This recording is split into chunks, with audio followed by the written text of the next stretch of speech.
He inherited a ranch in Texas and a strange warning from his grandfather: never open the old cabin. For decades, this place was kept locked for a reason. When he finally broke the rule, what was inside shocked everyone. Subscribe to the channel and write in the comments which city or country you're watching from. The funeral ended without ceremony, without warmth, without anything that resembled closure. The sun hung high over the small Texas cemetery, bleaching the grass into a brittle yellow and pressing down on the mourners with an almost deliberate indifference. Elijah Johnson stood a few steps apart from the others, his black suit already heavy with sweat, his hands folded loosely in front of him as if he were waiting for instructions that never came. The people who had gathered were few. Some were neighbors he barely recognized, men with weathered faces and cautious eyes, women who murmured polite condolences without asking questions. Their presence felt obligatory rather than sincere, as though they had come to confirm that Silas Johnson was truly gone, and that whatever order he had maintained for decades might now be disturbed. Elijah watched the coffin lowered into the ground and felt a strange emptiness settle in his chest. He had not been close to his grandfather, not in any way that could be described as intimate. Silas Johnson had been a distant figure throughout Elijah's life, a man of few words and strict boundaries. Visits were rare and brief, phone calls shorter still. Questions about the past were always deflected, sometimes with silence, sometimes with a look that made Elijah regret asking. As a child, he had learned quickly that certain subjects shut doors that would not reopen. Now the man was gone, and the silence he left behind felt heavier than any conversation they had never had. After the service, the lawyer approached him with the efficiency of someone who preferred paperwork to grief. The documents were signed under the shade of a lone oak tree, its branches barely offering relief from the heat. Elijah skimmed the pages at first, his attention dulled by exhaustion, until a particular clause forced him to slow down. The ranch, all of it, was his. The land, the house, the outbuildings, the livestock rights. It was an inheritance far larger than he had expected, almost absurdly so, considering how little Silas had ever shared with him. And then there was the final condition, written with the same precise language as the rest, yet carrying a weight that felt entirely different. The old cabin was never to be opened. There was no explanation attached, no context, no justification. Just a clear, legally binding prohibition that stood out against the otherwise straightforward transfer of property. Elijah read it twice, then a third time, feeling a slow irritation rise beneath his confusion. It was like his grandfather to leave behind rules without reasons, even in death. The lawyer offered no clarification, only a brief comment that Silas had been adamant about that particular point. By the time Elijah drove away from the cemetery, the road stretching endlessly ahead of him, the thought of the cabin had already taken root in his mind. It was not curiosity at first, but something closer to defiance. The feeling that even now, Silas was controlling the narrative, setting boundaries Elijah was expected to respect without question. The ranch lay several hours away, far removed from the city life Elijah had built for himself. As the landscape changed, buildings thinning out, fields widening, the air itself seemed to grow heavier. Heat shimmered above the asphalt, and the radio lost its signal until only static remained. When he finally turned onto the dirt road leading to the property, he felt as though he were crossing into a different version of Texas, one that resisted modern intrusion and remembered things people preferred to forget. The ranch revealed itself slowly. First the fencing, long stretches of it, some newly repaired, others leaning with age. Then the main house, solid and unadorned, built for endurance rather than comfort. Beyond it lay the working heart of the land, the barn, the corrals, the water tower rising like a sentinel against the sky. Everything bore the mark of careful maintenance, not neglect. Silas had kept this place running until the end. Elijah parked near the house and stepped out, letting the heat envelop him.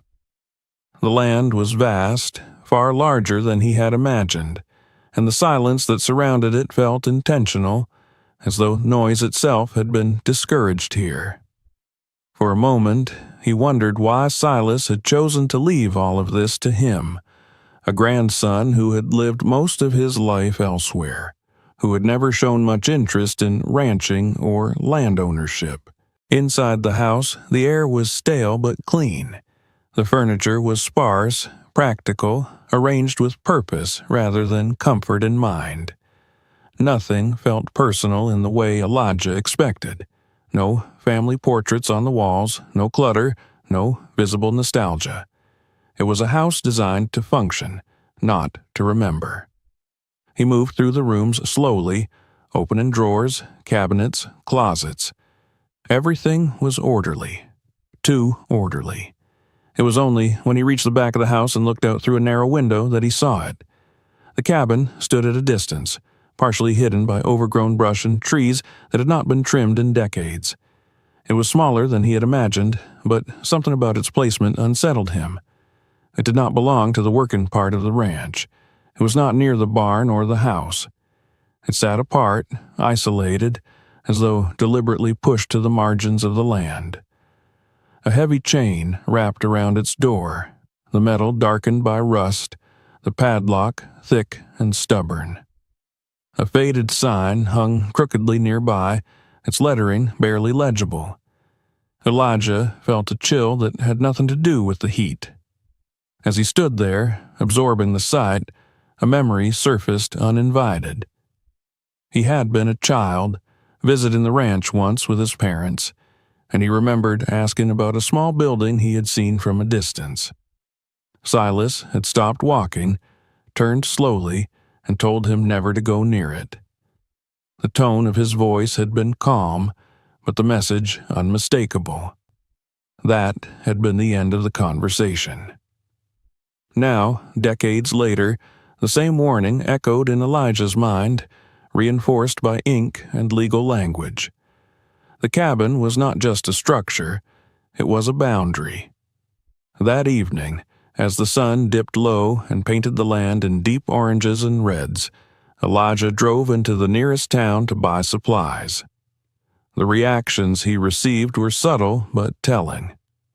When he mentioned the ranch, conversations grew shorter. When he mentioned his grandfather, people nodded with a mix of respect and discomfort.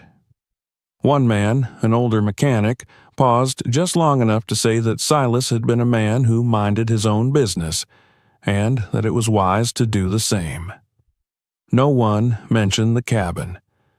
No one needed to. On his way back, Elijah noticed a pickup truck parked near the edge of his property. It drove off as he approached, dust trailing behind it like a warning. He told himself it was nothing, that rural life bred caution and curiosity. Still, the image stayed with him.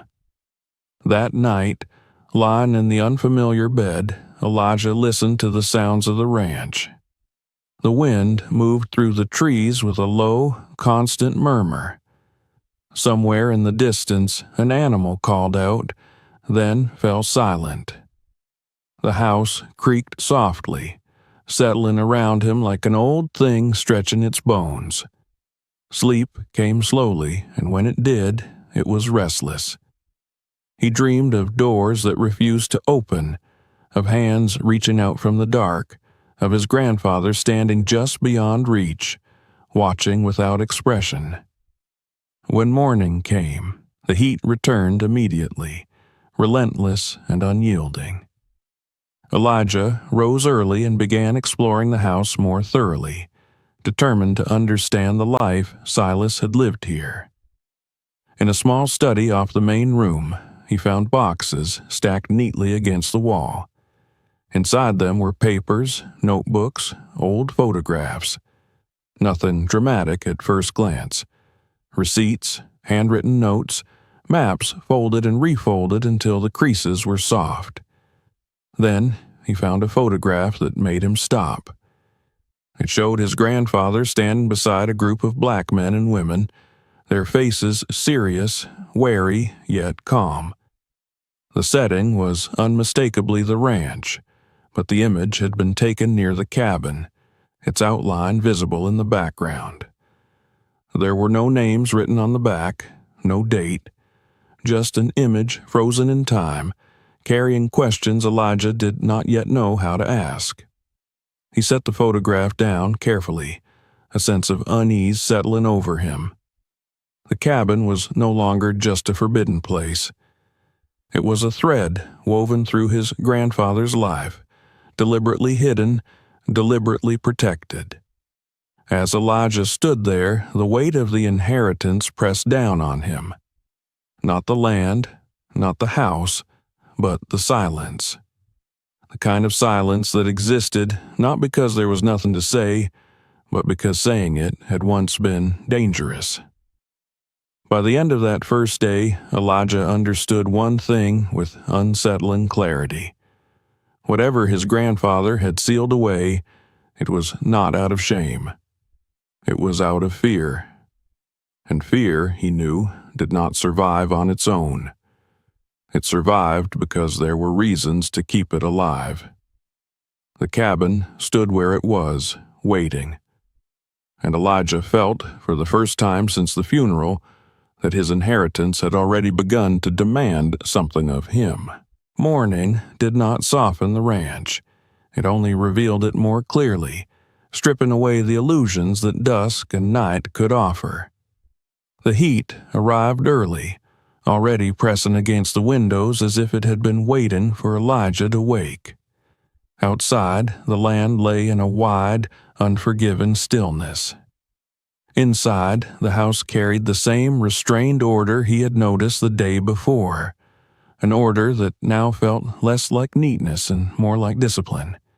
It was as if Silas had lived in a constant state of readiness, keeping everything exactly where it needed to be, allowing no loose ends that could be pulled.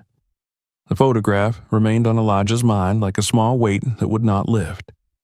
He had placed it on the kitchen table the night before, intending to study it again in the morning, but he found himself avoiding it at first, as though looking too long might summon an answer he was not ready to receive.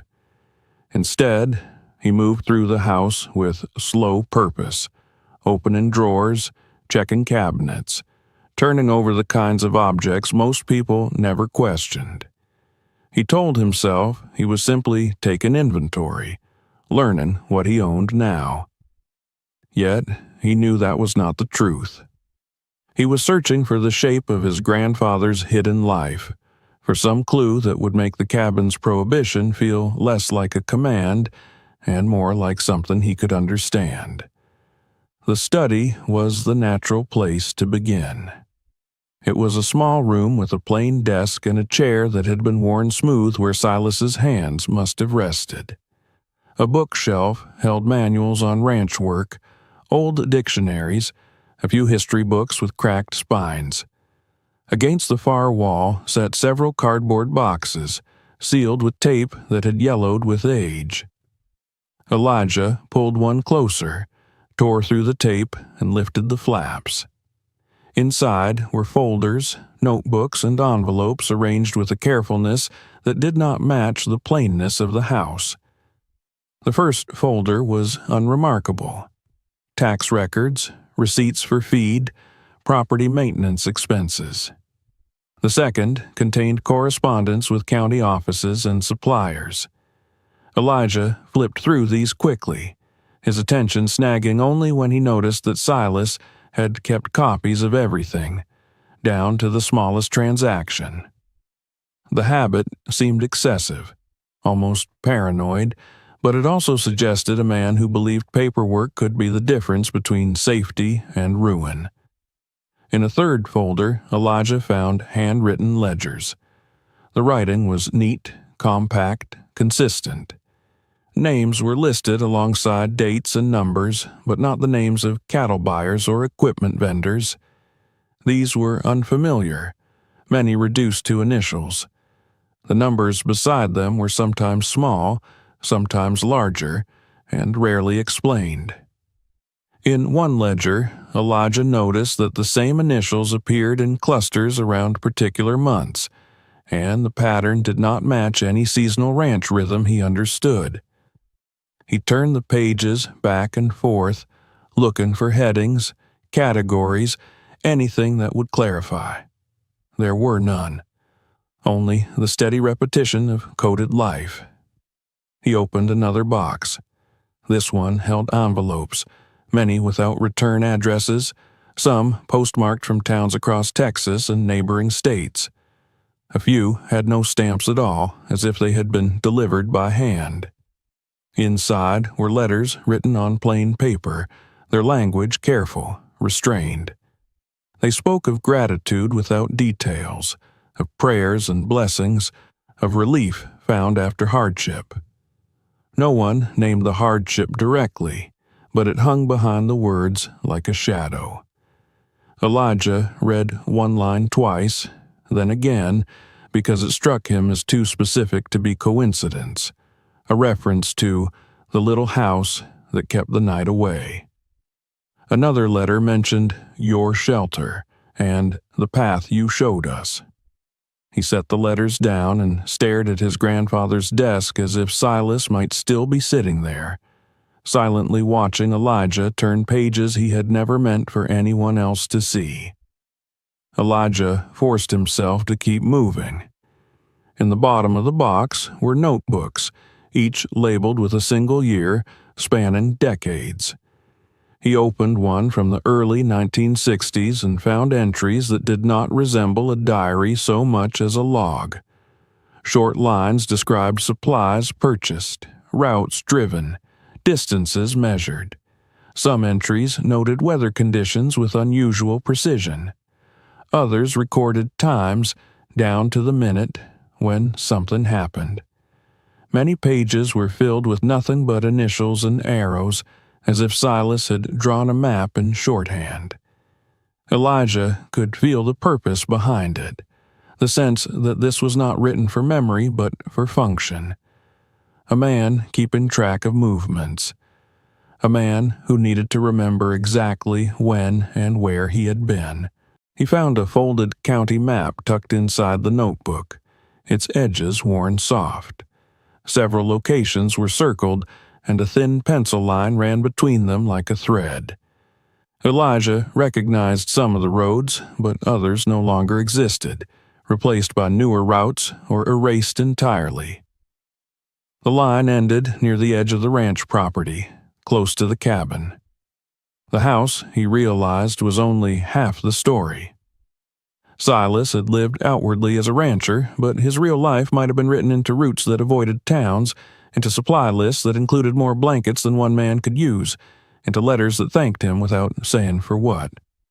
The cabin's distance from the main house suddenly made a cold kind of sense. It was not an outbuilding for ranch work. It was a separate world. In the afternoon, Elijah returned to the photograph. He studied it more carefully this time, tracing faces with his eyes. The people standing beside his grandfather were dressed in worn clothing, not uniform, but practical. Some looked like they had traveled far. One woman held a child close to her side. Their expressions were not celebratory. They were guarded, as if the camera itself was a risk. Silas stood slightly apart, not posed with pride, but with a kind of grim steadiness, his posture suggesting he was bracing himself against something unseen. Elijah turned the photo over again, hoping for a date, a note, anything. The back was blank. He felt frustration rise, but beneath it was something else, something heavier. He had grown up in a world that told him history was something already settled, something preserved in textbooks and monuments. Yet, here, in his hands, was evidence of another kind of history, one that had been lived in fear and carried in silence. He knew enough about Texas, about the South, about the long reach of racism, to understand what those faces might represent. People who had been forced to move quietly, to survive without drawing attention. People whose safety depended on strangers who were willing to risk their own. As the day wore on, Elijah began to notice details around the house that had seemed meaningless before. A locked cabinet in the pantry that held not food but medical supplies. Bandages, antiseptics, old glass bottles that once contained painkillers. More than any rancher living alone would reasonably need. In a closet near the back door, he found folded blankets stacked neatly, some still tied with twine. On a high shelf were children's shoes, arranged by size, as if waiting. He held one small shoe in his hand and felt an unexpected tightening in his throat. Silas had kept this place prepared. It was one thing to suspect your grandfather had a secret life. It was another to see proof that children had once been here, that families had passed through this house or near it, carried by urgency and fear. Late that evening, Elijah drove into town again, not for supplies this time, but for information. The local library was small, and the air conditioning inside felt like a blessing. He asked for newspapers, old records, anything about the area's history. The librarian, a woman with tired eyes and careful politeness, seemed hesitant at first. She brought out a few local history books, then a reel of archived papers. Elijah thanked her and began searching, scanning headlines and names. He found references to his grandfather, scattered over the years, always mundane. Land purchases, cattle sales, a brief mention of a barn fire decades ago. Nothing about the cabin. Nothing about wrongdoing. Yet, as he dug deeper into older editions, he found stories that spoke of violence without naming it directly. Reports of men taken in for questioning who never returned. Mentions of labor disputes that ended in tragedy. Photographs of masked groups gathered in the night, their faces obscured, their purpose left to implication. The language of the papers was cautious, euphemistic, as if the truth could not be printed without danger. Elijah felt a familiar anger, not sharp but slow, the kind that came from recognizing a pattern that had shaped countless lives. He thought about his own family history, about stories told in fragments, about relatives who had moved north, then west, then back again, always chasing something safer. He thought about the way his grandfather had lived with closed doors and strict rules. Perhaps Silas had not been cold for no reason. Perhaps he had been carrying a vigilance that had become permanent. When Elijah left the library, the sun was already setting, and the streets were quieter. He noticed a man sitting in a truck across the road watching him. The truck's engine was off, but the man's posture suggested he had been there a while.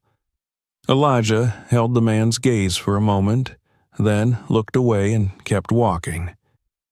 He did not want to give the stranger the satisfaction of seeing fear, but he felt the sensation anyway, a prickle along the back of his neck that grew stronger with every step.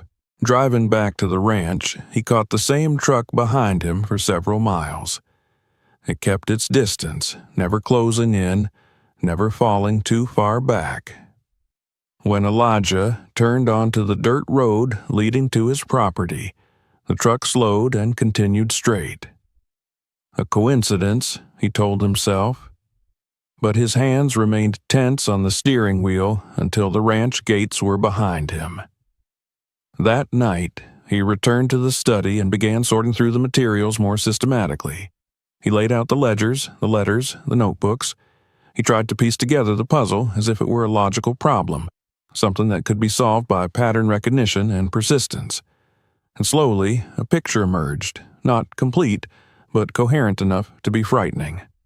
Silas had been sending money to people whose names were hidden behind initials. He had been buying supplies far beyond his personal needs. He had been traveling routes that connected the ranch to points across the region, some of them remote, some of them near towns with the histories of racial violence. And he had been keeping logs that suggested coordination, timing, secrecy. Not the impulsive kindness of a man helping once. The steady work of someone who had turned aid into a system. Elijah realized that his grandfather's role might have been larger than he had dared imagine. Perhaps the cabin had been a part of something like an underground network, not the romanticized version found in stories, but the real kind, made of fear, pragmatism, and risk. A network that existed because the law could not be trusted to protect everyone equally. He found a second photograph, older than the first, its edges worn. It showed the cabin more clearly, and in front of it stood Silas alongside another man, black, older, with a face marked by hardship. They were not smiling. Between them on the ground was a suitcase. Behind them, just visible, were tire tracks that led away into the brush, not toward the main road. Elijah stared at the tracks until his eyes blurred. That path, he thought. That was the route people took when they needed to vanish. In the bottom of the box, beneath the notebooks, he found a small metal object. A key tag, dull with age, engraved with a number. The key itself was missing, but the tag looked like something that would have belonged to a heavy padlock. Elijah held it between his fingers, feeling the weight of it. He could almost see Silas turning a key in his hand, deciding whether to lock something away or open it for someone desperate enough to knock. Beside the tag was a folded piece of paper. Elijah unfolded it carefully, expecting another receipt or note. The handwriting was his grandfather's, unmistakable, but the words were different from the rest of Silas's meticulous records. They were fewer, more personal, and they struck Elijah with an unexpected force. If you ever open it, do it for more than curiosity. Do it for the ones nobody protected. Elijah read the sentence again, then a third time, feeling his throat tighten. It was not an explanation, but it was an admission. Silas had known someone might open the cabin someday. He had planned for it. Yet he had still left a prohibition in his will, still tried to prevent it. The contradiction only deepened the mystery. Perhaps the will's warning had been for legal protection, a way to prove that Silas had not intended anyone to access whatever was inside. Or perhaps it had been his final attempt to keep Elijah safe. The note suggested something more complicated, that Silas wanted the truth preserved, but feared the cost of revealing it. The wind outside rose, rattling the window panes.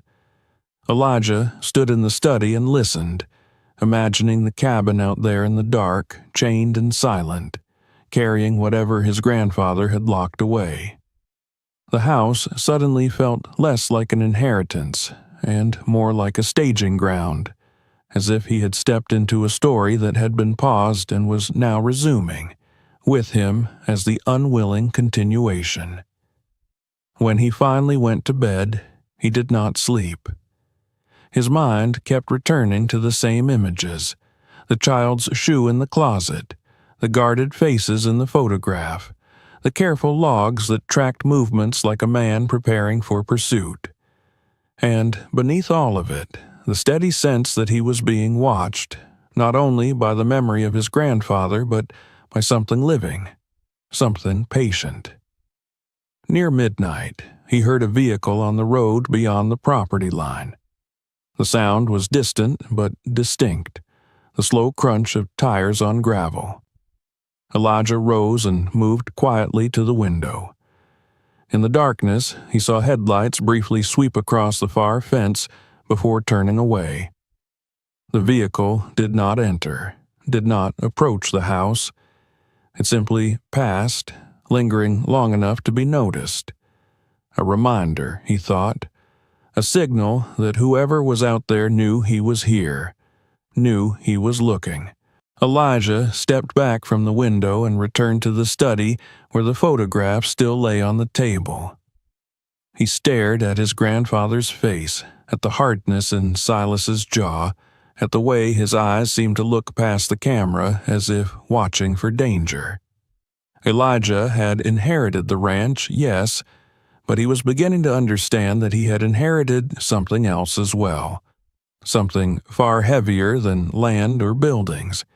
He had inherited a silence that had been maintained by fear, and now, with his presence, that silence was starting to fracture. The cabin remained locked, but it no longer felt dormant. It felt like a heartbeat under the soil, steady, waiting for the moment Elijah would finally step close enough to hear it clearly. By dawn, he had made one decision, small enough to feel safe but significant enough to change everything. He would not touch the lock yet. Not until he understood more. Not until he gathered enough pieces to know what kind of storm opening that door might unleash. But he would keep searching. He would keep reading. He would map every route, decode every set of initials, follow every thread his grandfather had left behind. Because whatever Silas had done, whatever he had hidden, it had not been meaningless. It had been built carefully, purposefully, like a shelter constructed in secret for people who had nowhere else to go. And Elijah could no longer pretend that he had the right to ignore it. The next chapter of his inheritance was already pulling him forward, and he could feel, with growing certainty, that the cabin's chain was not just a barrier. It was a fuse. The decision Elijah made before dawn did not bring him peace. It only sharpened his awareness of everything around him. The ranch, which had felt vast and empty on his first day, now seemed occupied by invisible tensions, as if the land itself remembered things it did not want repeated. Every sound carried weight. Every distant engine, every movement along the fence line felt intentional. Silence was no longer neutral. It was charged. By mid-morning, the heat had already grown oppressive. Elijah worked outside, moving between the barn and the main house, not because there was urgent labor to be done, but because staying still felt dangerous. Activity gave him the illusion of normalcy. He checked fences, examined equipment, familiarized himself with the routines Silas must have followed daily. The work grounded him, but it also made one thing clear. This ranch had been maintained with a discipline that went beyond ordinary care. Everything had been kept functional, accessible, ready, as if Silas had lived with the expectation that at any moment he might need to act quickly. Near noon, a car appeared at the far edge of the property. It was not the dusty pickup Elijah had seen before, but a newer sedan, dark-colored, its surface reflecting the sun in sharp flashes.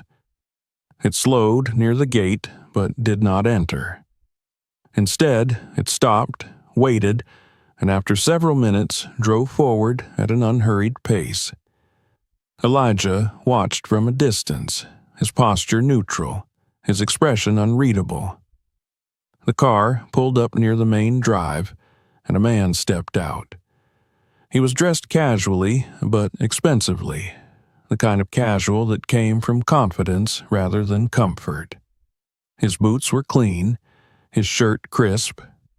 He surveyed the ranch with a practiced eye, taking in the house, the land, the barn, and finally Elijah himself. The man introduced himself with polite efficiency, explaining that his family had owned the land in the area for generations, and that they made it a habit to welcome newcomers, especially those who had inherited property. His tone was friendly, almost warm, but something in it felt rehearsed.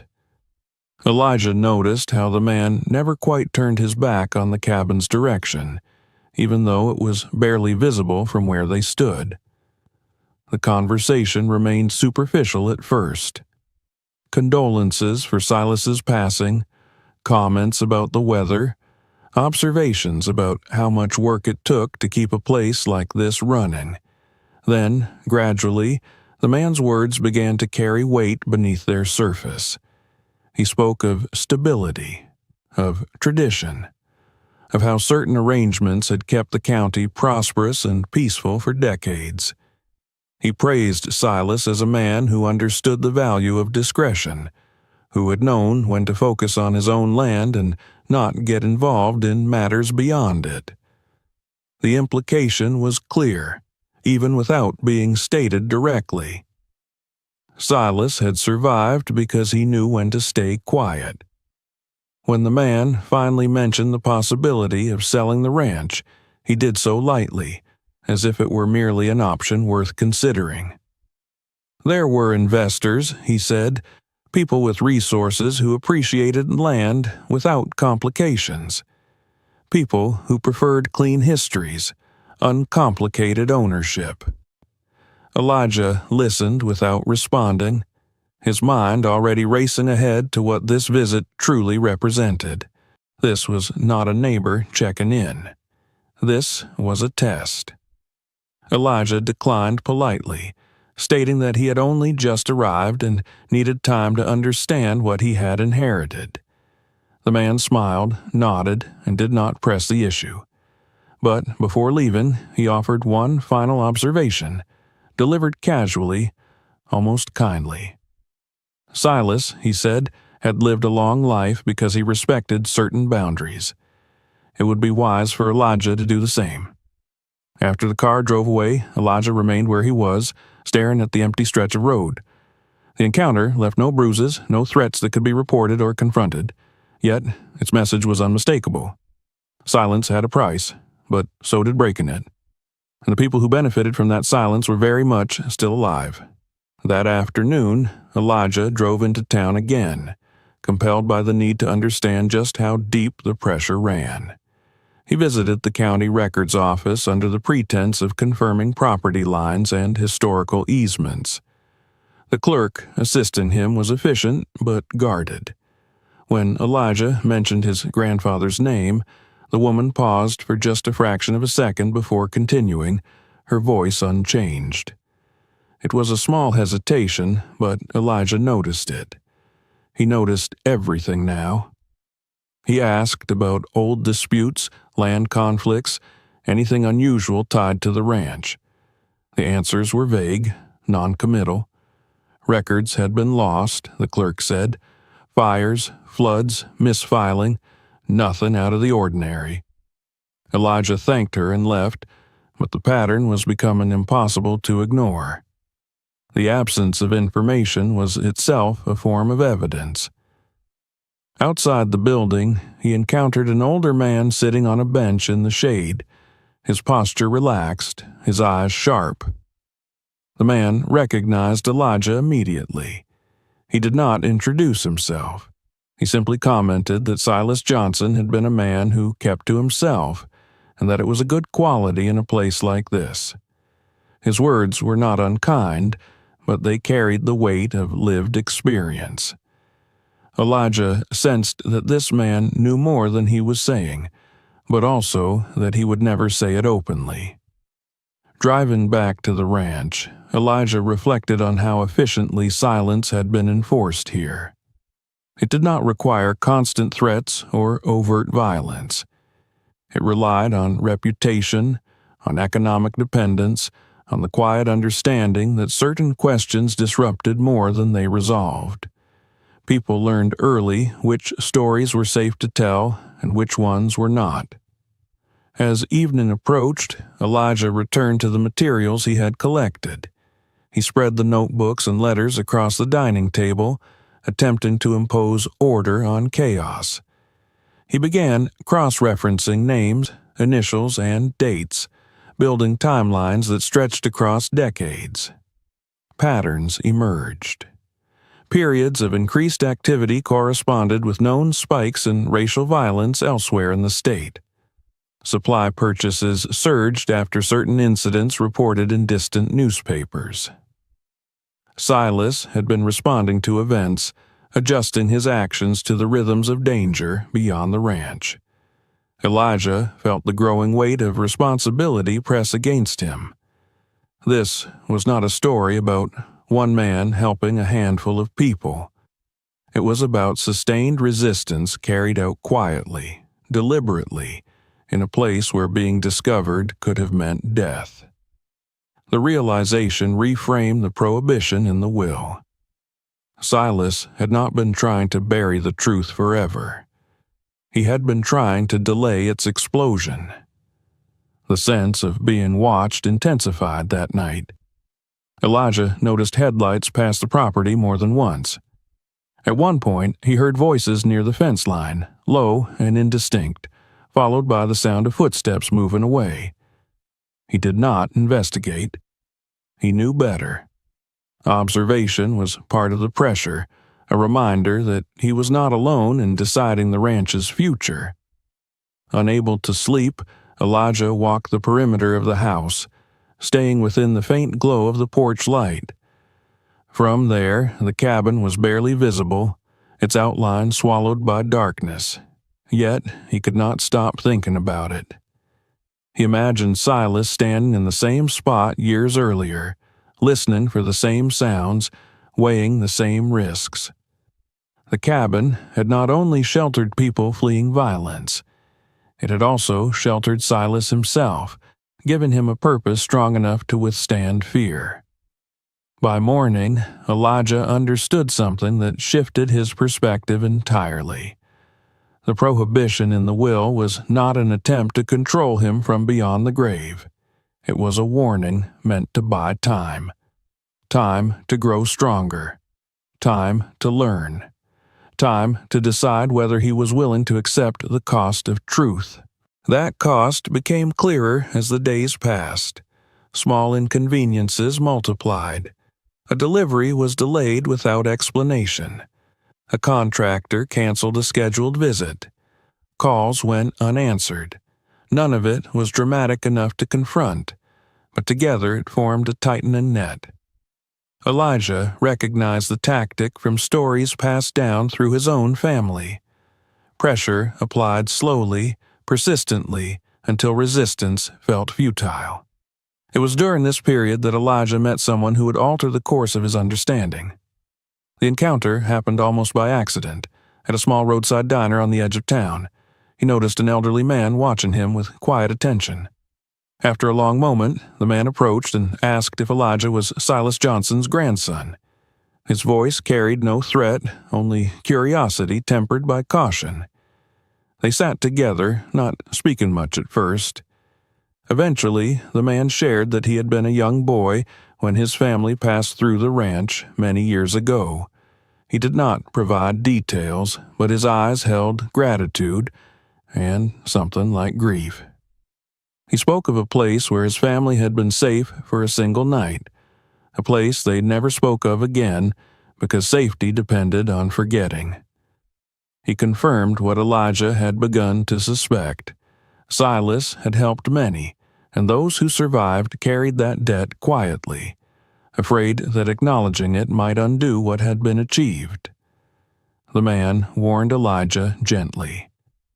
Some of the people who had benefited from the system Silas opposed were still powerful. They had children and grandchildren who had inherited not only wealth, but the expectation that the past would remain sealed. The cabin, he said, was not just a building. It was proof that could unravel lives.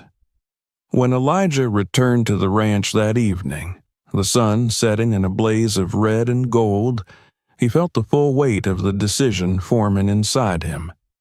Silence had protected his grandfather, but it had also allowed injustice to calcify into legacy. Breaking that silence would not simply expose old crimes.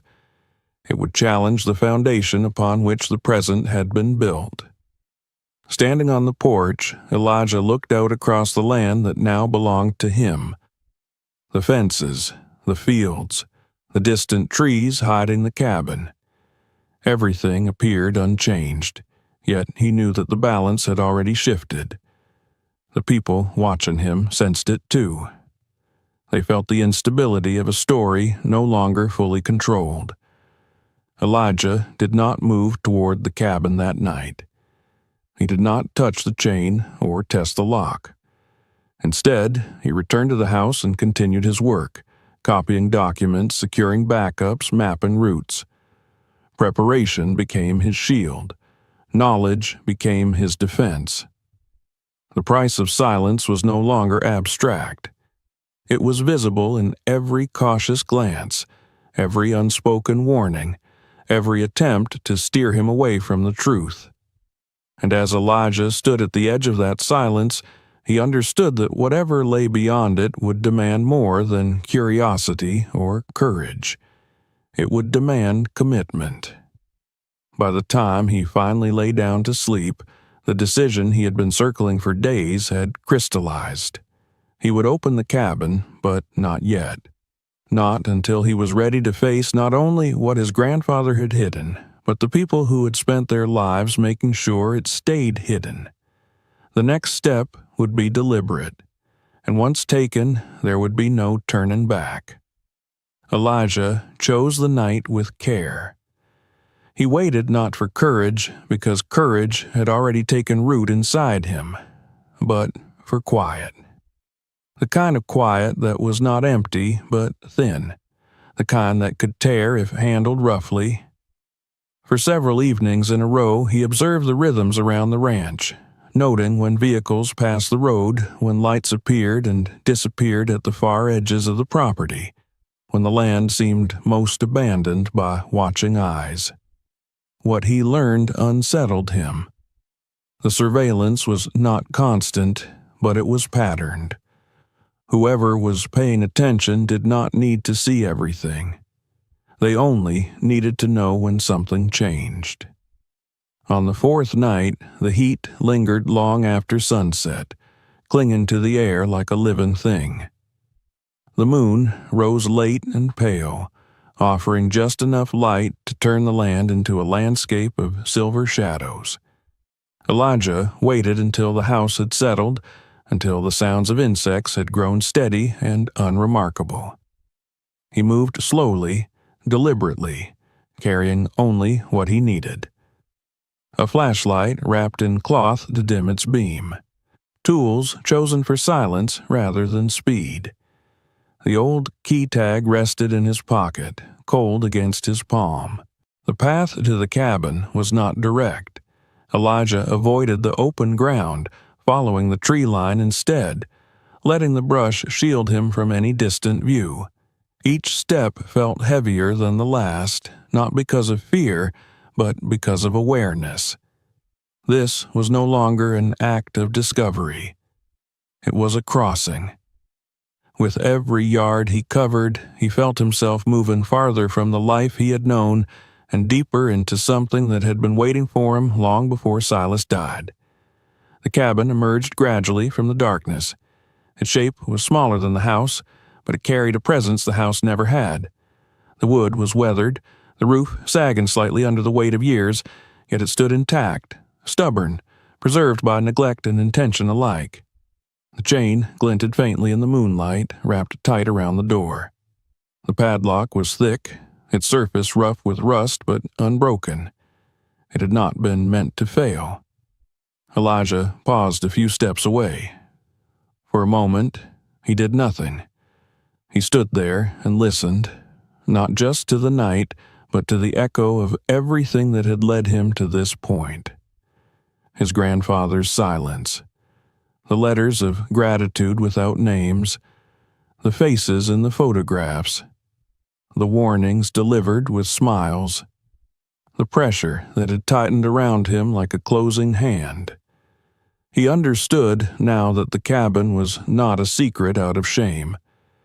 It was a barricade built against a world that had once been violently unjust and remained quietly dangerous.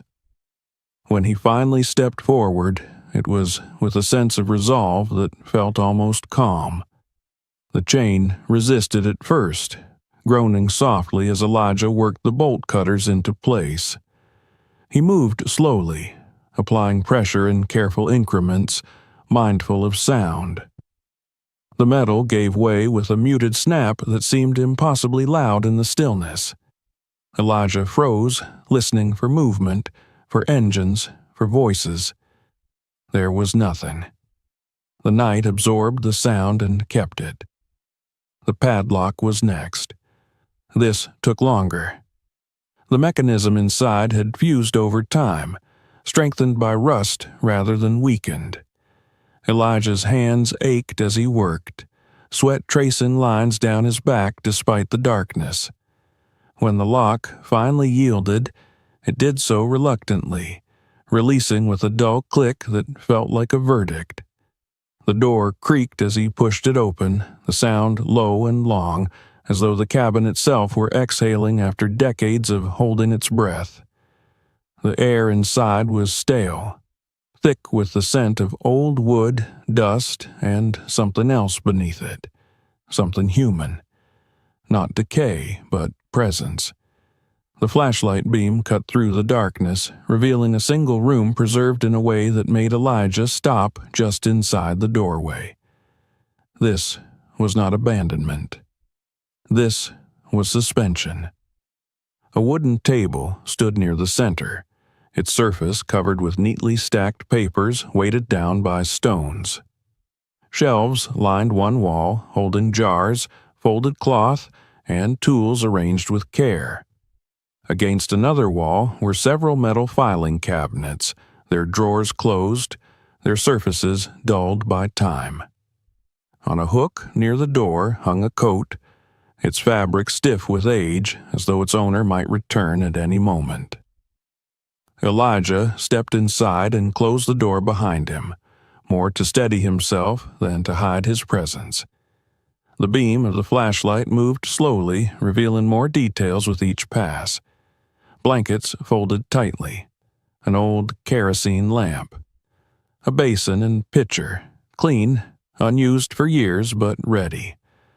On a narrow shelf, children's books sat beside medical supplies, their spines worn from handling. The cabin had not been a storage space. It had been a refuge. His breath caught when he reached the far wall. Photographs covered it from edge to edge, affixed with small nails, arranged not for display, but for remembrance. Faces stared back at him from different decades, black men and women of all ages, some alone, some in groups, some holding children. Their expressions varied: fear, exhaustion, relief, determination. In several photographs, Silas appeared at the edge of the frame, never centered, never prominent, as if refusing to make himself the subject. Elijah felt an unexpected burn behind his eyes as he realized the scale of what he was seeing. This was not a handful of people. This was a passage of lives. Beneath the photographs were handwritten notes, brief and factual, dates, locations, outcomes. Some notes ended with a simple mark indicating success. Others ended abruptly, unfinished. Elijah did not need to be told what that meant. He turned away, overwhelmed, and nearly stumbled over an object placed deliberately in the center of the room. A small tape recorder sat on the table, its surface carefully cleaned, a handwritten note resting on top. Elijah's hand trembled as he picked it up. The note was brief, written in the same steady hand he had seen in the ledgers. For Elijah. Listen first. The sound of the world outside seemed to fade as he pressed the play button. For a moment, there was only static.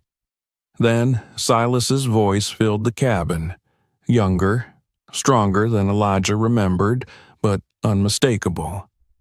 Silas spoke slowly, deliberately, as though aware that every word mattered. He explained that if Elijah was hearing this, it meant the cabin had been opened and the choice had already been made. He did not apologize for the silence he had kept. Instead, he explained it. He spoke of the years when helping black families escape violence and exploitation was not heroic, but lethal. Of how men with badges and men with money had worked together to enforce a system that fed on fear. Of how the ranch had become a waypoint, a place to rest, to heal, to plan the next move toward safety.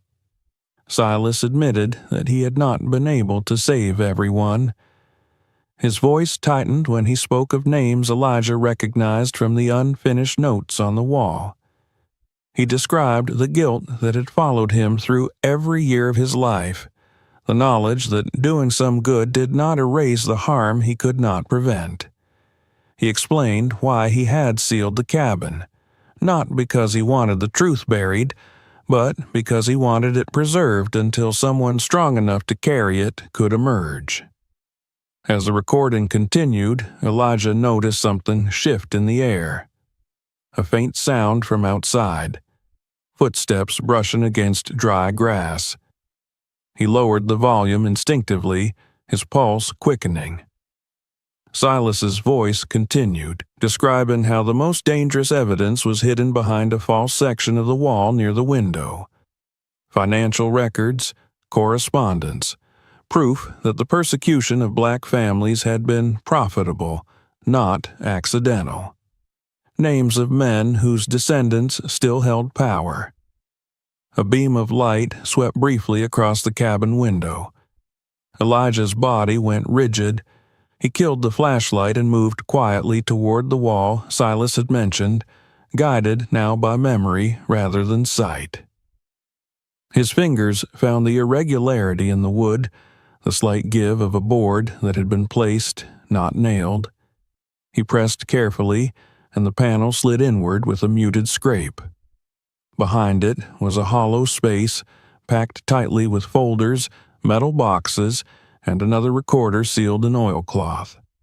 Elijah pulled out the nearest box and opened it just enough to see its contents. Photographs spilled out, more graphic than those on the wall. Images of chained laborers working fields under armed supervision.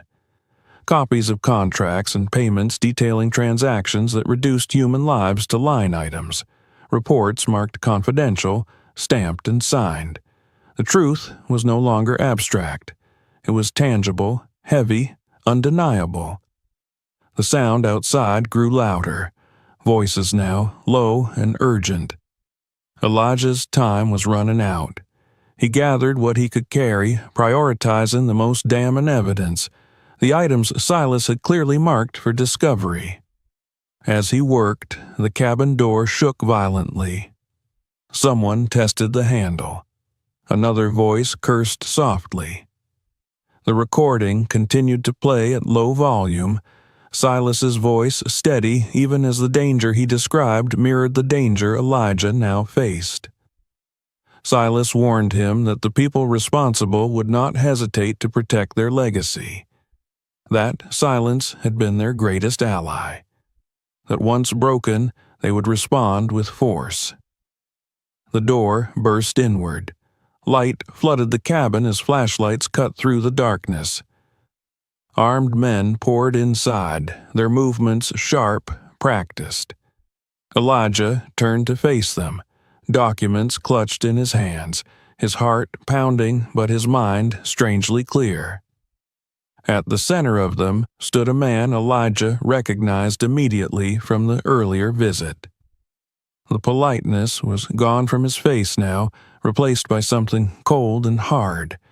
The man spoke, but Elijah barely heard him. His attention was fixed on the realization settling in his chest.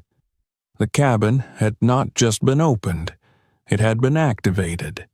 Everything Silas had prepared for decades had been waiting for this moment, waiting for the door to be forced, for the truth to be challenged openly. As the men advanced, weapons raised, Elijah felt the full weight of the inheritance descend upon him. This was the price of silence breaking. This was what Silas had lived with, what he had feared for his grandson. The documents in Elijah's hands were not just paper. They were a threat to a structure that had survived by convincing everyone it was untouchable. And now, with the cabin's door hanging broken and the truth pulled from the walls, that structure was beginning to crack. The men who flooded the cabin did not rush Elijah. They did not need to. Their confidence came from years of knowing how things ended in places like this. Flashlights cut across the walls, briefly illuminating the faces in the photographs before moving on, as if even looking too long at them was unnecessary. The documents in Elijah's hands felt heavier with every second, not because of their weight, but because of what they represented. Proof had a gravity of its own, and everyone in the room understood it. Elijah did not shout. He did not plead. He stood where he was, breathing steadily, letting the moment stretch. He had expected fear, even panic, but what he felt instead was a fierce clarity. Everything he had uncovered over the past days had led to this confrontation. The men before him were not random enforcers. They were custodians of a system that had survived by keeping its violence orderly and its crimes unspoken. The man who had visited the ranch earlier stepped forward, his boots crunching softly against the cabin floor. His eyes flicked to the open wall panel, to the exposed hollow where the evidence had been hidden for decades. Something close to irritation crossed his face, quickly masked. This was not how things were supposed to go. The past was meant to stay cooperative, even in death. Elijah understood then that the danger was not the weapons pointed at him, but the offer that would inevitably follow. Power rarely reached first for blood when it could reach for silence instead. The offer came exactly as he expected it would, delivered with calm precision. Elijah was told that mistakes had been made in the past, that history was complicated, that no one alive now bore direct responsibility for actions taken in a different era. He was told that these documents would only bring pain, legal chaos, and danger to himself. He was told that the ranch was valuable, that his life could be comfortable, that he could walk away from this burden and never look back. The words washed over him without landing. Elijah looked past the speaker to the photographs on the wall, to the faces that had trusted his grandfather with their lives. He thought of the children's shoes in the house, the letters written in careful gratitude, the routes marked in pencil on fading maps. He thought of how silence had protected men like the one standing before him, while others had paid with their freedom, their families, their futures. When Elijah refused, he did so without drama. The refusal was simple, unadorned. It was not brave in the way stories described bravery. It was inevitable. The atmosphere shifted immediately. The politeness evaporated. The men repositioned themselves, tightening the circle. Elijah felt the cold certainty of what they were capable of, but he also saw something else flicker across their faces. Doubt. Not about whether they could stop him, but about whether they should. These were not faceless monsters. They were men who had grown up hearing only half the story, men who had inherited obedience as easily as land or money. Some of them were realizing, perhaps for the first time, what obedience had cost. Elijah did not give them time to regroup. He moved deliberately, not toward the door, but toward the table where he had placed his phone earlier, hidden beneath the edge of a cloth. With a practiced motion, he activated it. The screen lit briefly before going dark again, the signal already sent. Copies of the documents, photographs, and recordings had been uploaded earlier, scheduled for release if a specific code was entered. Elijah had not relied on trust alone. He had relied on redundancy.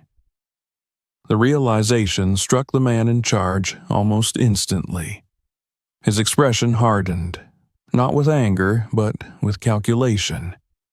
He understood what had happened and what it meant. The truth was no longer contained within the walls of the cabin. It was already moving, already replicating itself beyond their reach. Outside, the night erupted with sound. Engines roared to life, tires spinning against dirt. Someone shouted orders. The carefully managed quiet shattered, replaced by urgency. Elijah remained where he was as the men hesitated, their authority suddenly less absolute than it had been moments before. Killing him now would not solve their problem. It would confirm it. The standoff ended not with violence, but with retreat. One by one, the men backed away, weapons lowered but not holstered. The leader paused at the doorway, his gaze lingering on Elijah with something like resentment, mixed with reluctant respect. This was not the end, his eyes seemed to say, but it was no longer the beginning either. When the last of them disappeared into the night, Elijah stood alone in the cabin, the silence returning in broken fragments. His legs trembled as the adrenaline drained from his body. He leaned against the wall, breathing deeply, forcing himself to stay present. The danger had not passed. It had only changed form. He did not linger. He gathered what evidence remained accessible, securing it in a bag he had prepared earlier. Before leaving, he took one last look at the cabin. The photographs on the wall seemed to watch him now, not with expectation, but with something closer to relief. The door had been opened.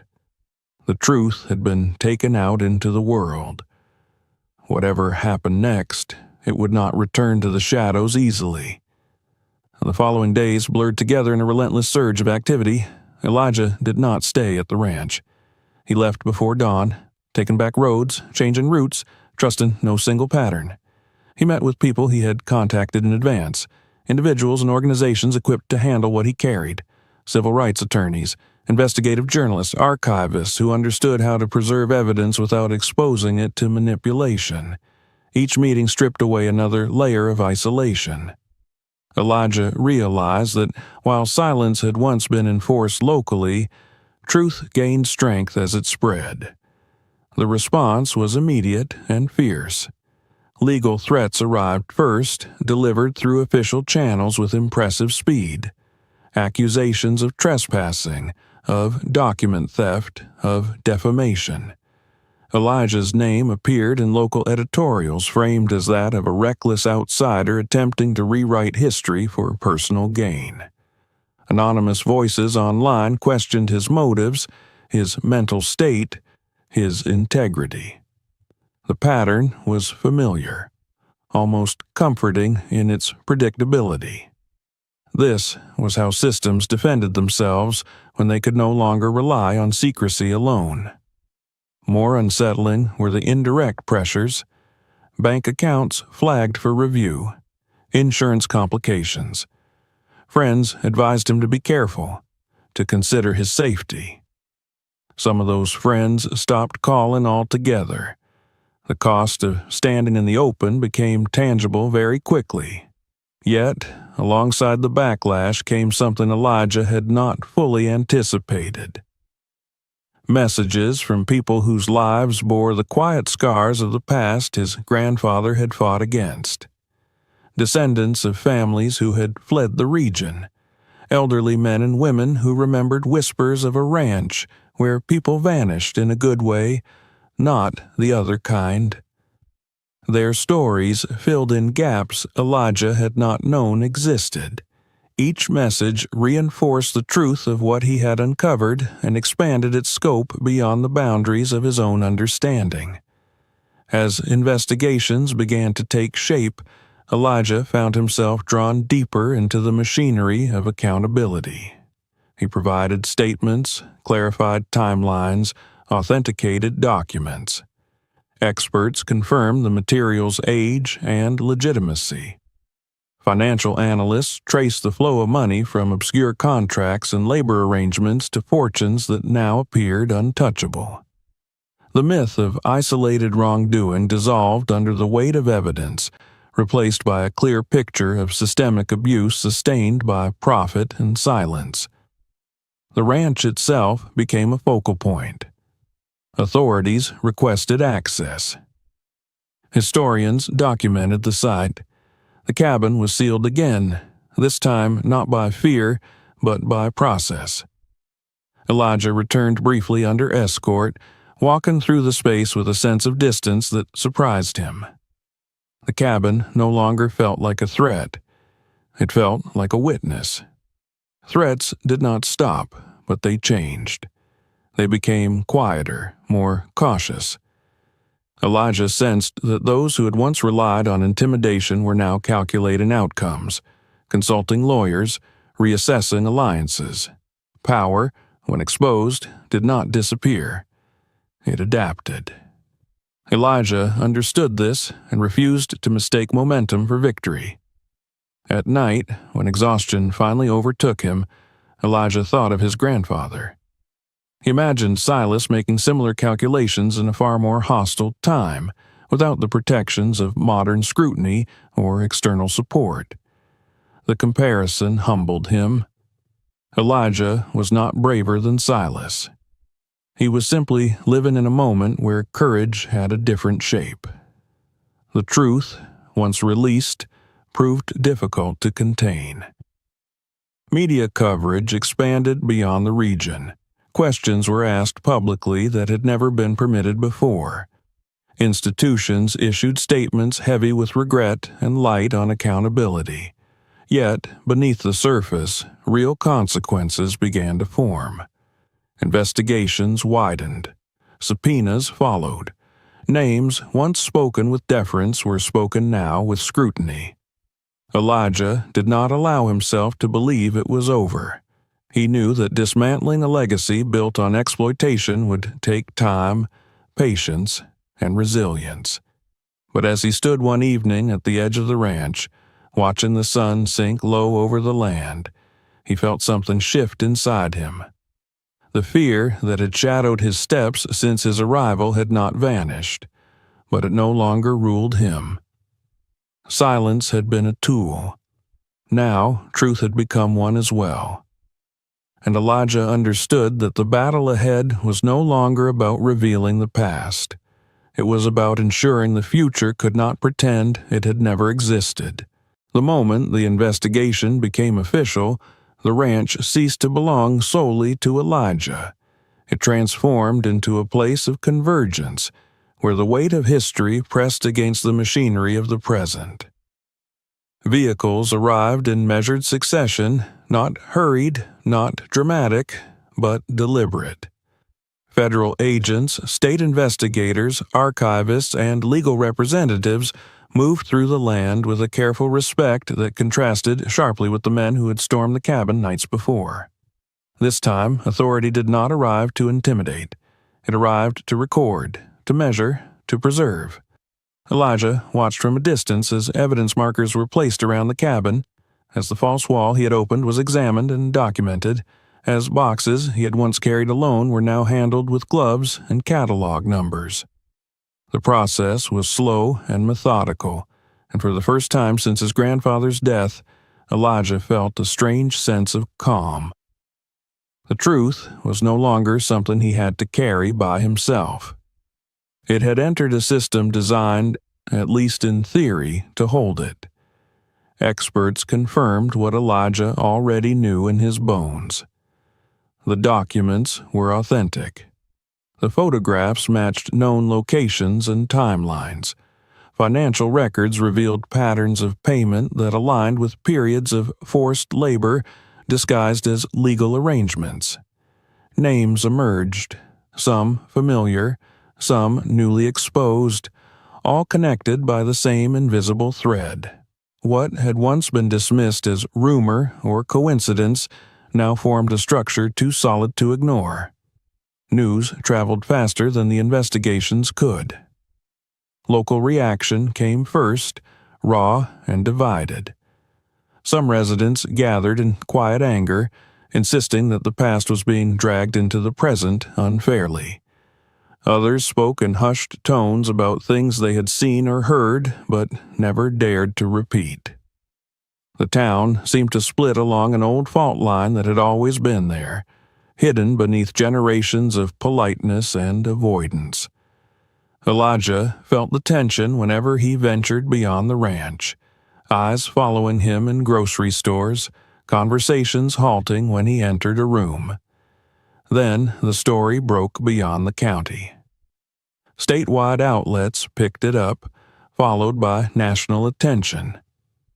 The language changed as the scope widened. What had been framed locally as a family matter or a land dispute was now described in terms of systemic abuse, racial terror, and institutional complicity. The words were heavier, harder to deflect. Statements were issued by organizations and offices that had long benefited from silence, each carefully crafted to acknowledge pain without admitting liability. Apologies appeared without names attached.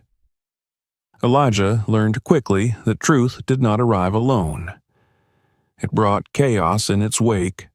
Lawsuits were filed not only against families whose wealth could be traced to exploitation, but against municipal offices that had failed to act, against companies that had profited indirectly, against institutions that had looked away. Some cases stalled. Others advanced with unexpected speed. The legal landscape shifted constantly, a living thing adjusting to the pressure placed upon it. Arrests followed, not in dramatic raids, but in quiet procedural moments that nonetheless sent shockwaves through the community. Men who had once been greeted with deference now appeared in courtrooms under harsh lights, their names stripped of honorifics. Assets were frozen, property seized, trust scrutinized. The unraveling was not total, but it was unmistakable. The foundations that had supported power for generations were cracking. Elijah found himself drawn into the process in ways he had not anticipated. He testified not as a hero or accuser, but as a witness.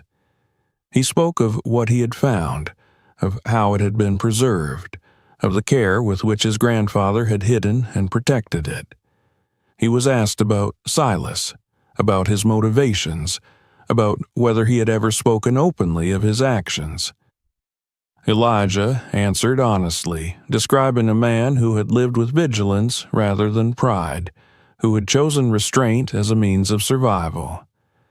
As the story of Silas Johnson emerged publicly, it unsettled many who had known him only as a quiet rancher. The narrative shifted from suspicion to something more complex.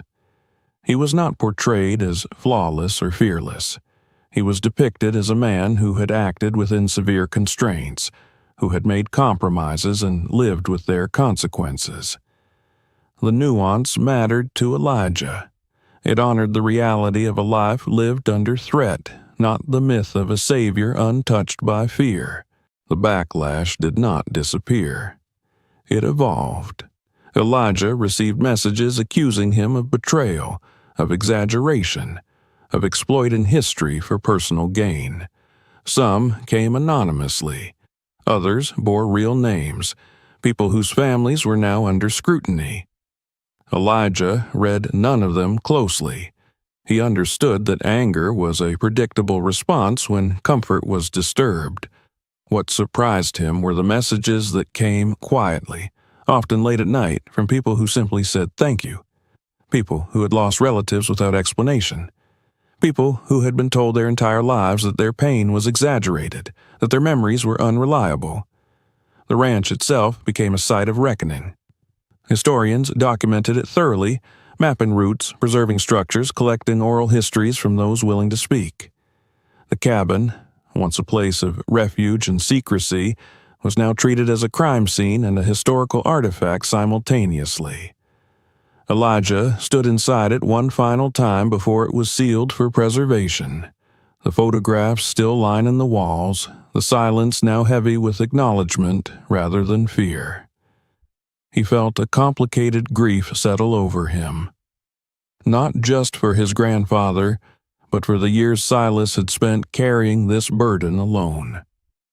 Elijah understood now why Silas had been distant, why warmth had been rationed. Love, in that context, had been dangerous. Attachment had been a liability. Silence had been armor. As the months passed, the intensity of the investigations ebbed and flowed, but their direction remained steady. Some figures avoided conviction through legal maneuvering. Others faced sentences that reflected, if not the full measure of their crimes, at least a public accounting. The community adjusted, reluctantly, to a new reality where certain names no longer commanded unquestioned respect. Elijah's own life changed in ways both subtle and profound.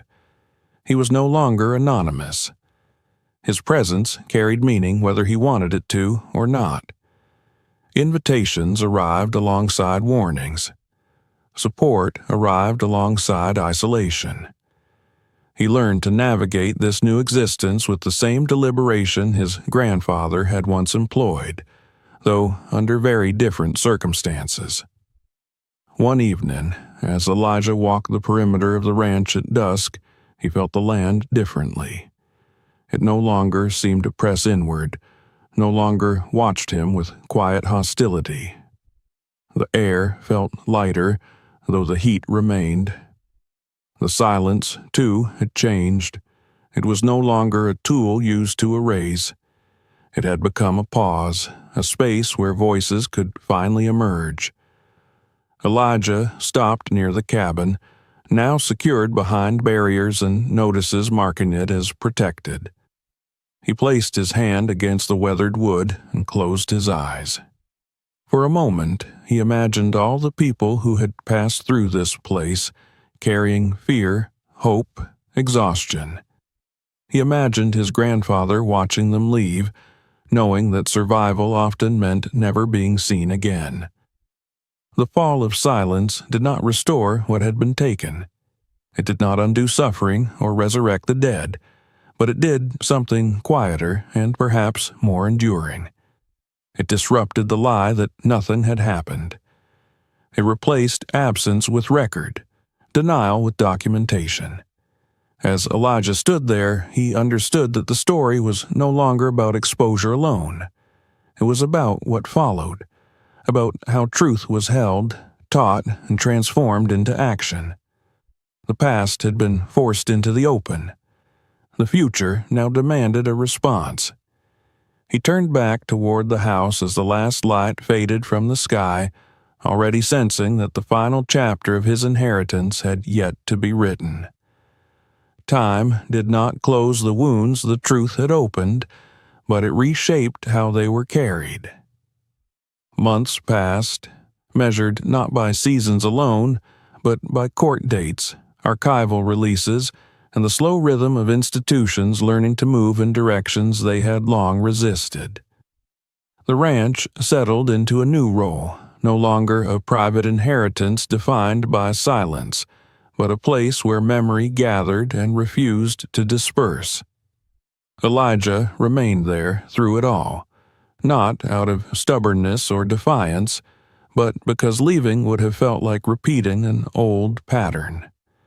This land had been used to hide people from hatred. Now it would be used to confront it. The investigations continued, uneven and imperfect. Some cases advanced decisively, others stalled in the thicket of appeals and procedural delays. Elijah learned to accept that justice, when it arrived at all, arrived in fragments. Still, fragments mattered. Names once spoken only in whispers were now etched into public records.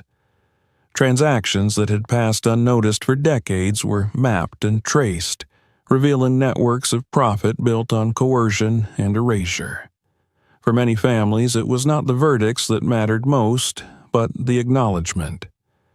To have a loss named was to recover a piece of dignity long denied.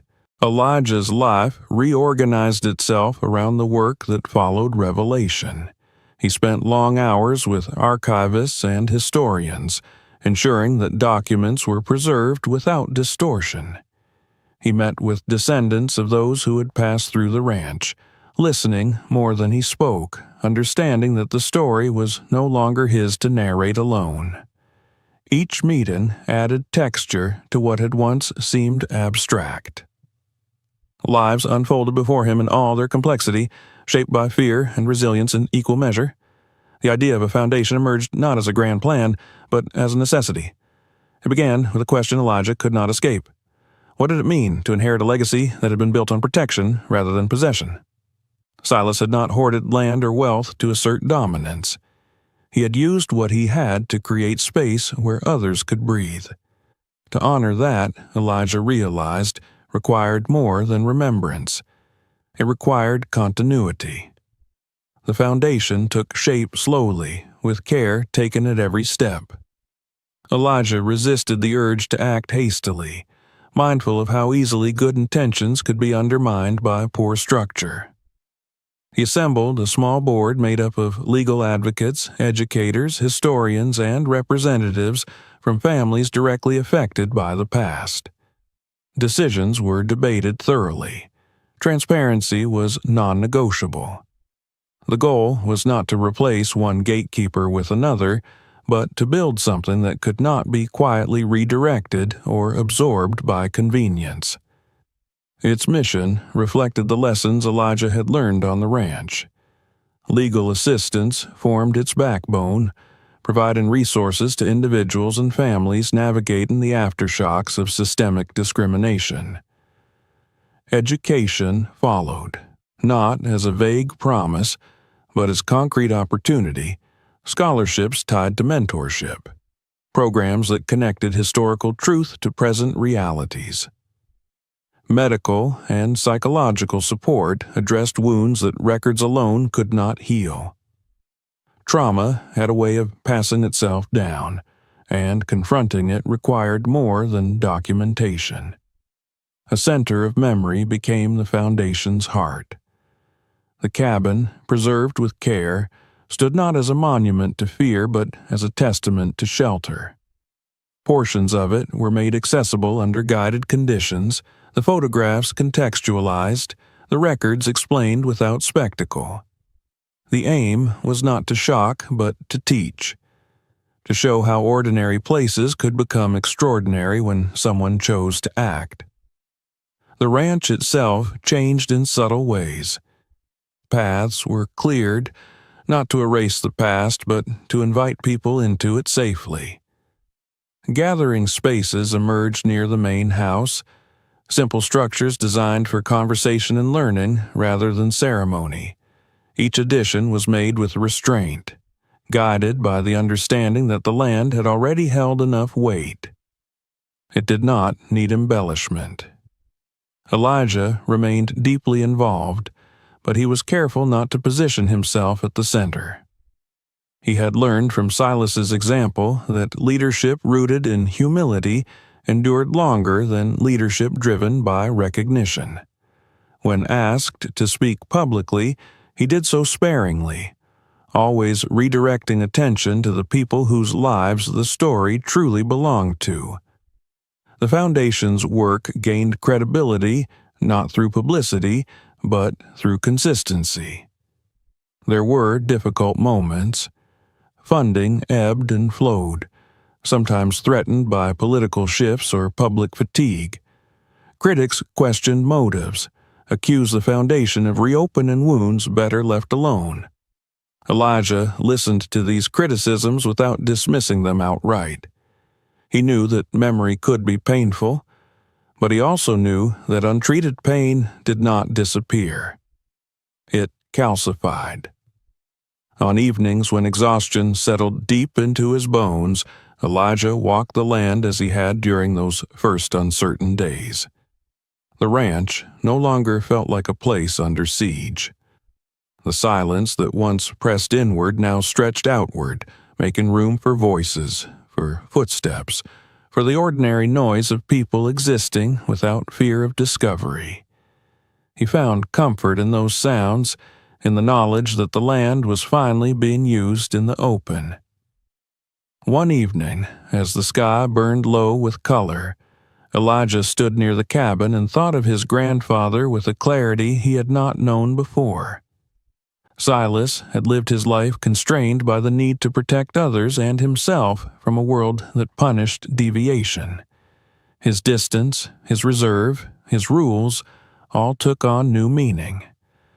Elijah did not absolve him of every choice. He no longer felt the need to. Understanding did not require erasure of complexity. It required honesty. Elijah recognized that Silas's final prohibition had not been a command meant to last forever. It had been a pause, a deliberate delay, until circumstances changed and someone could step forward with less risk and more support. The inheritance, then, had never been the land alone. It had been the responsibility to decide when the pause ended. As the foundation's work expanded, Elijah saw its impact ripple outward in ways he had not anticipated. Young people visited the ranch and asked questions that once would have gone unanswered. Families reclaimed names that had been lost to fear. Scholars incorporated newly available records into curricula that reshaped understanding beyond the region. The past did not loosen its grip easily, but it did begin to loosen. There were moments of quiet triumph that never reached headlines. A scholarship awarded to a student who would have otherwise gone without. A legal case resolved because documentation now existed where there had once been denial. A memorial service held not in secrecy, but in daylight, attended by people who no longer felt compelled to lower their voices. Elijah learned to accept that the work would never truly be finished. Justice was not a destination but a practice, one that demanded attention even when urgency faded. He did not romanticize this reality. He simply committed to it. On the anniversary of Silas's death, Elijah placed flowers near the cabin, not as a gesture of grief, but of acknowledgement. He stood there for a long time, listening to the wind move through the trees, feeling the presence of all that had passed through this place. The fear that had once defined it no longer held power. In its place stood memory, structured and shared. As night fell, Elijah returned to the house and turned off the lights one by one. The ranch rested in darkness, not the kind that concealed, but the kind that allowed rest. He knew there would be more challenges ahead, more resistance, more attempts to soften or redirect the truth. But he also knew that something fundamental had changed. The story could no longer be closed. Silas had acted when action required invisibility. Elijah acted when action required openness. Together, across time, they had shaped a legacy defined not by ownership, but by care. The land endured, not as a witness to silence, but as a testament to the choice to break it and build something better in its place. If this story held your attention until the end, make sure you subscribe to the channel so you don't miss the next story. New videos are released regularly, and the next one may be even darker, deeper, and more surprising than this. Watch another video on the screen right now to continue the journey into hidden histories, buried secrets, and lives changed forever. And if this story mattered to you, share it with someone who needs to see it. The more people who watch, the harder it becomes for stories like these to be forgotten.